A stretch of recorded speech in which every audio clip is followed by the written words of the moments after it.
Alors, on présenta des enfants à Jésus pour qu'il leur impose les mains en priant, mais les disciples les écartaient vivement.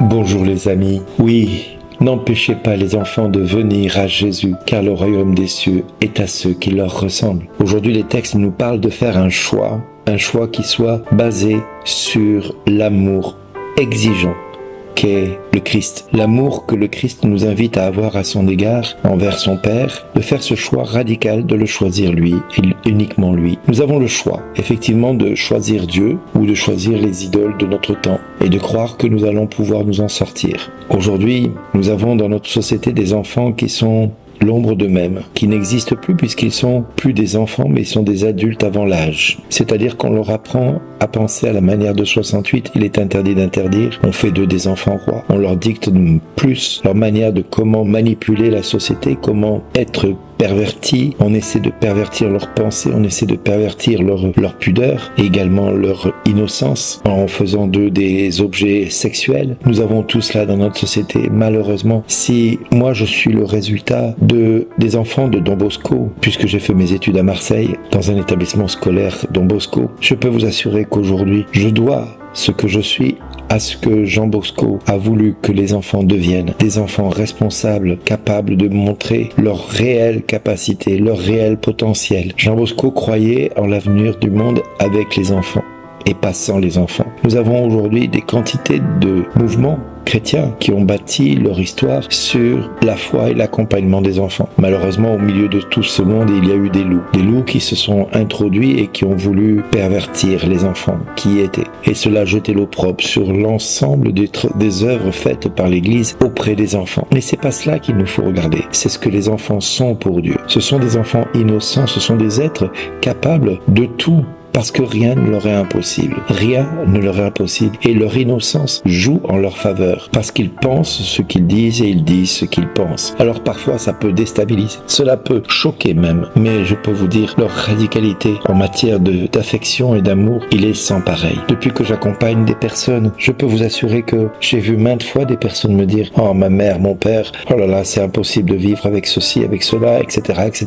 Et les personnes sont profondément blessées par l'attitude parentale qui aujourd'hui fait bien souvent défaut. Avec l'histoire de 68, nous avons fait des enfants qui n'étaient plus éduqués mais qui sont élevés. Et le Seigneur nous montre que l'avenir de notre histoire, elle est devant nous avec nos héritiers qui sont nos enfants. Nous devons leur apporter l'enseignement de la parole, l'enseignement de notre Dieu, parce que c'est à travers cet enseignement-là qu'ils vont avoir un cœur averti. Le peuple aujourd'hui périt faute de connaissances parce qu'il ne reçoit pas de part de l'Église l'enseignement nécessaire à avancer sans relâche et être à la droite auprès de Dieu, de ne pas prendre les chemins fourvoyés par le monde, fourvoyés par le péché, fourvoyés par toutes sortes d'idées malsaines et perverties. Aujourd'hui, nous avons un monde qui cherche à utiliser maintenant l'enfance et détruire l'enfance à travers une perversion sexuelle, en lui apportant au bord de ses pensées, de ses rêves, la possibilité qu'il puisse être autre chose qu'un garçon ou qu'une fille. Il peut être un poisson rouge, il peut être un éléphant, il peut être ce qu'il veut, pourvu que lui se retrouve là-dedans. Et au final, l'enfant n'existe plus en tant qu'enfant de Dieu, mais devient l'objet de convoitises et de complots idéologiques qui font qu'aujourd'hui, notre société se pervertit et tombe dans un travers qui va être, allez, disons-le, le début de la fin. Alors, aujourd'hui, des hommes et des femmes se lèvent pour essayer de rapporter quelque chose de beau, quelque chose de constructible, et ils vont essayer de monter ce qu'on appelle des formes de refuge pour les chrétiens de demain. Parce que il est question que demain, le monde soit jugé à cause de sa perversion, à cause de sa non-fidélité auprès de Dieu. Alors il monte des refuges. Mais le refuge, il est déjà tout intérieur. Le refuge, il est en Dieu. Ce refuge, il doit être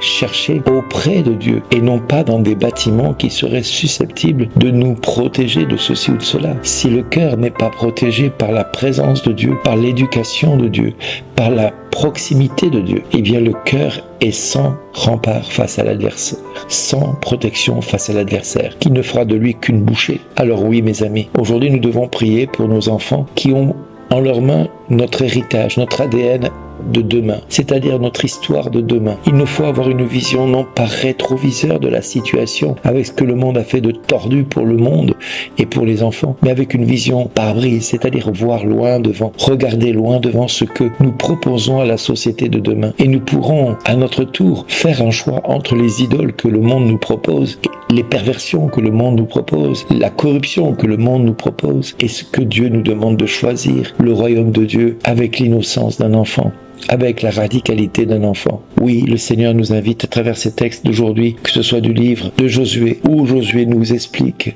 en long et en large qu'il nous faut faire un choix, ou alors Dieu anéantira celui qui n'aura pas été capable de choisir Dieu et uniquement Dieu. Et puis le psaume qui nous invite à garder en lui notre espérance, notre confiance. Il est le Seigneur de notre cœur, il est le Seigneur qui vient à notre service. Et nous pouvons être sûrs d'une chose, c'est qu'il vient nous protéger. Il nous apprend le chemin de la vie, parce que le chemin de la vie, c'est le Christ. Et le Christ nous appelle à choisir la vie de demain avec lui, puisqu'il est le chemin, la vérité et la vie, et qu'il nous dise tout cela pour que notre joie soit parfaite et complète. Alors les amis, prions pour les générations qui viennent, prions pour notre monde, prions pour notre société qui se pervertit dans toutes sortes de choses qui ne sont pas bonnes pour lui ou pour elle. Chassons de nos vies tout ce qui nous éloigne de Dieu, tout ce qui peut nous corrompre, et recherchons la face de Dieu, recherchons le débordement de joie que le Seigneur nous propose, où se trouve à sa droite l'éternité des délices que nous recherchons dans toutes sortes de choses futiles et inutiles même. Vanité des vanités, tout est vanité. C'est ainsi que le prophète parla, et c'est ainsi que Dieu nous dit aujourd'hui de choisir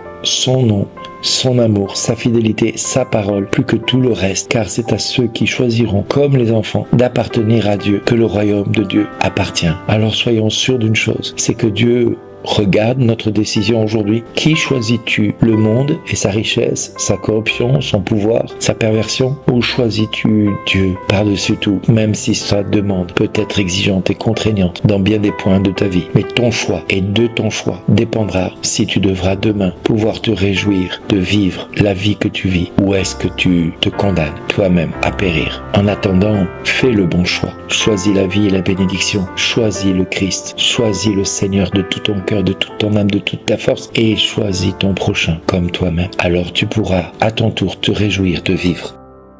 Merci d'exister.